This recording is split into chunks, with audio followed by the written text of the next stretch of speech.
Hallo, lieve vriend.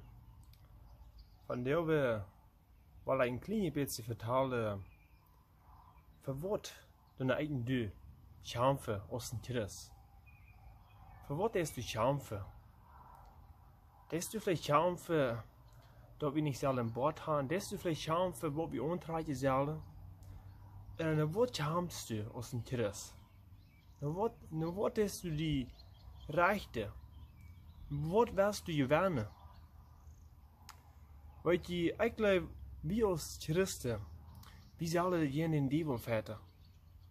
Weet je, de duivel is gekomen om ons dood te maken, te kwelen.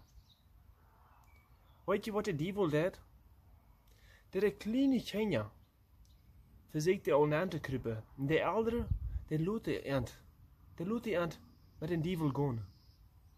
Ik wil die zeggen, du als een vader, pas op voor die kinderen. Pas op. De duivel wordt aan het nemen. En die wordt hij in de halen aan rieten.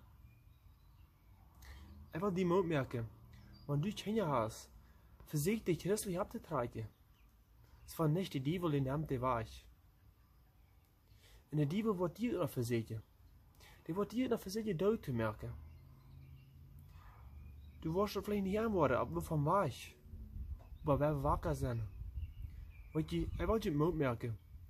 Wir haben mal jenen Teufel kämpfen. Nicht bis einmal jener Bütersche, wo uns von Büte so lote. Wir haben mal jenen Teufel kämpfen. Nicht bis Bütersche, liebe Freund. Reicht mal, der Teufel will uns in den Hallen einhauen. Ich weiß ganz genau, du wirst es nicht haben, dort Dinge Kinder in der Hallsaale sind. Dann will ich dir nu mal opmerken. Wir kämpfen. Nu willst wir hier noch leben. Wir weten nicht, wie lange du noch wat tijd zijn. En merk die moed. Wir kämpfen. Jen den Teufel. Wens je Gottes Segen.